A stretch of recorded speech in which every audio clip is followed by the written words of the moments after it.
Alright, let's work through this semicircle problem carefully and make sure every single step is clear, because the main idea here is to use two right triangles and the Pythagorean theorem to discover the radius before we calculate the area. We are given a semicircle with center O and diameter UV.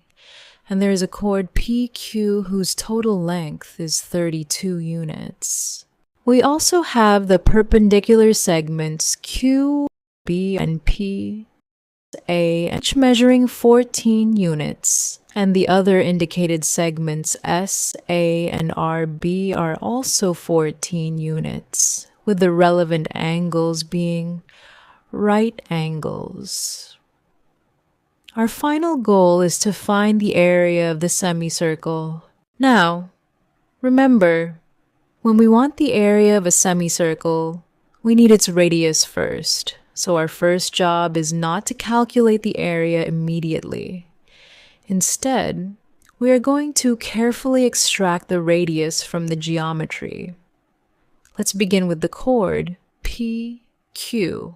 We draw perpendicular from the center O to the chord PQ, and let that perpendicular meet the chord at N. Now, pay attention to an important circle theorem. When a radius, or a line from the center, is perpendicular to a chord, it bisects that chord.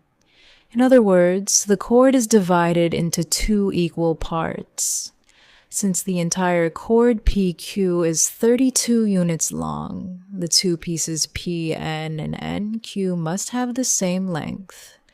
So we divide 32 by 2, giving us 16.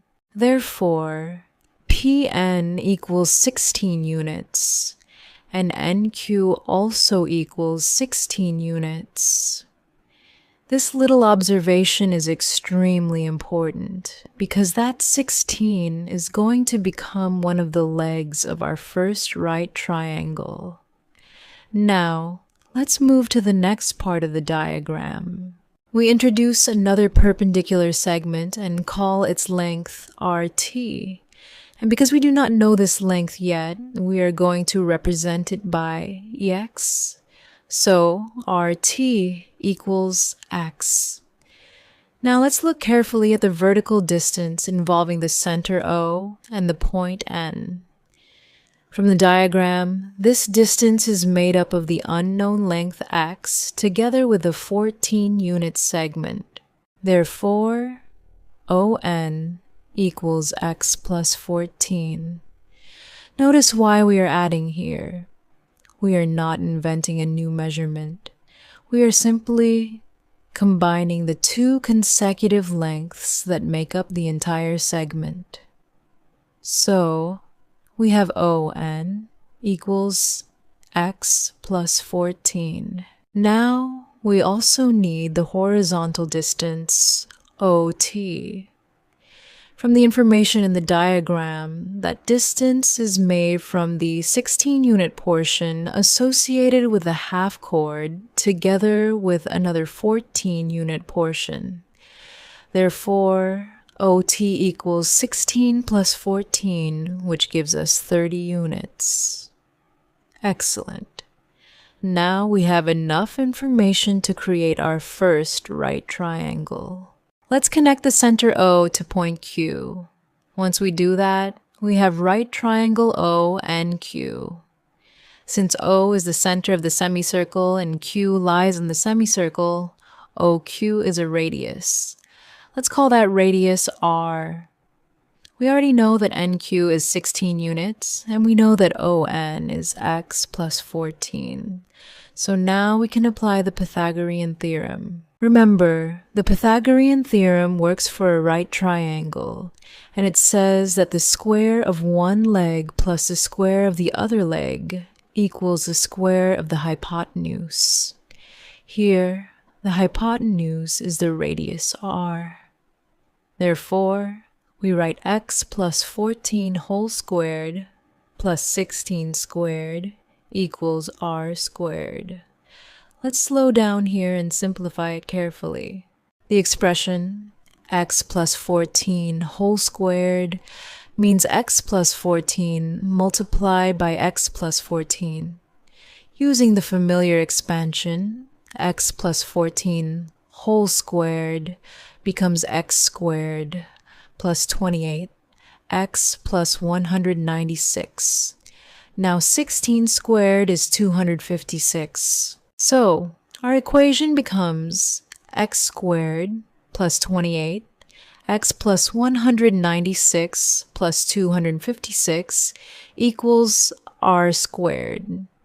Combine the constant terms because 196 plus 256 equals 452.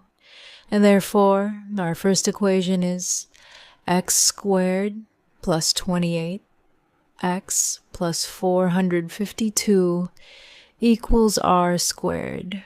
Keep that equation in mind because we are going to compare it with the second equation. Now, let's create another right triangle.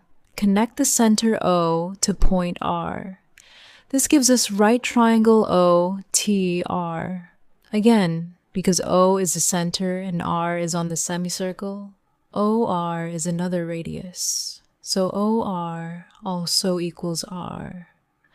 We already found that OT equals 30 units and RT equals X.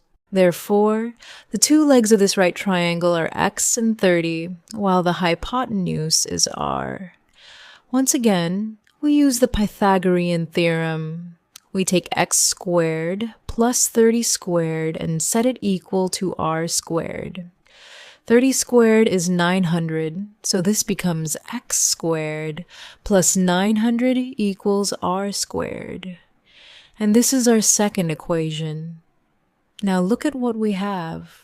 Our first equation says x squared plus 28, x plus 452 equals r squared.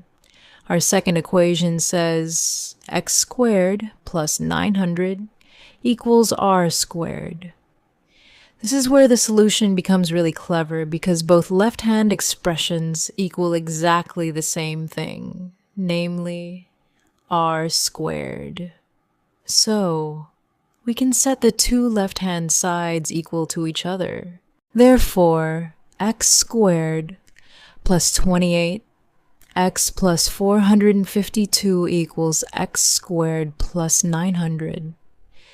Now notice what happens. We have x squared on both sides. Since the same quantity appears on both sides, we can subtract x squared from both sides, and those terms cancel completely.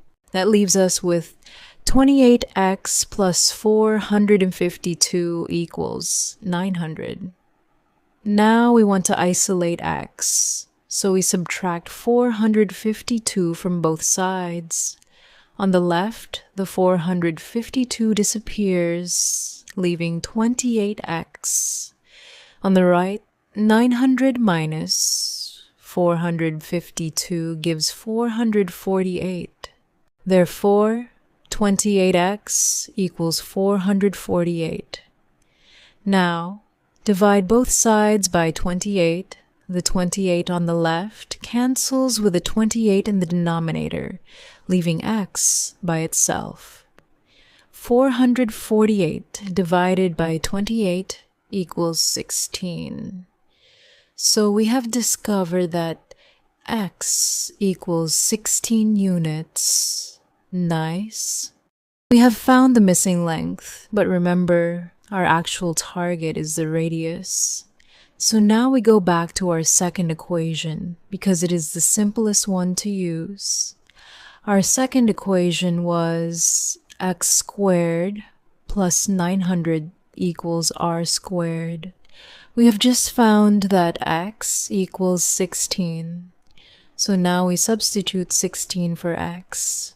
This gives us 16 squared plus 900 equals r squared. 16 squared is 256. Therefore, 256 plus 900 equals r squared. Add those together and we get 1,156 equals r squared. To remove the square from r, we take the square root of both sides. The square root of 1,156 is 34, because 34 multiplied by 34 gives 1,156. Therefore, r equals 34 units. And there we go, my sweethearts. We now know the radius of the semicircle. The radius is 34 units. If this step-by-step method is making sense, feel free to like the video, subscribe to the channel, and leave a comment telling me whether you were able to find the radius before we reach this point. Now we can finally calculate the area.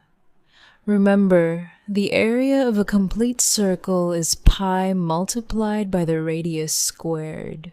But our figure is only a semicircle, which means it is exactly 1/2 of a full circle.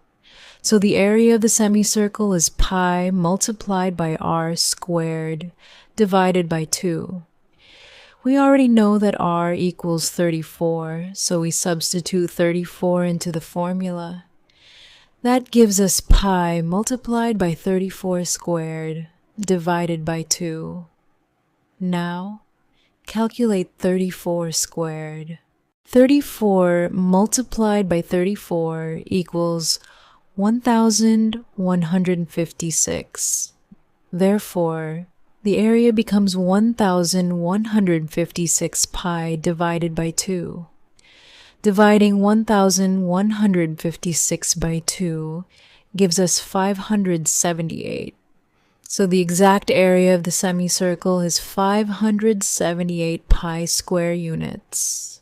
If we want a decimal approximation, we use pi approximately equal to 3.14159. So we multiply 578 by 3.14159, which gives approximately 1,815.25 square units.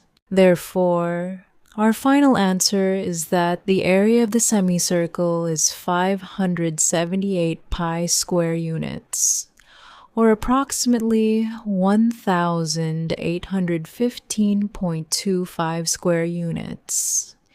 Notice how we never had to guess the radius. We first used the perpendicular chord property to find the 16-unit half of the chord. Then we created one right triangle and used the Pythagorean theorem to produce our first equation.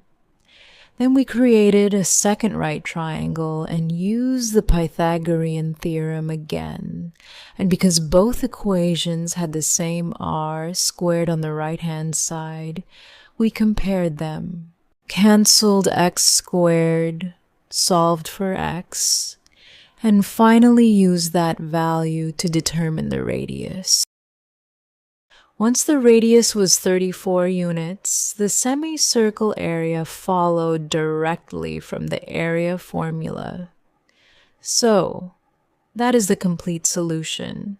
And the key lesson here is to look for right triangles and equal radius lengths whenever a circle problem gives you perpendicular segments. Thanks for solving it with me, and if you found this explanation useful, please like the video, subscribe for more mathematics problems, and leave your answer or your method in the comments.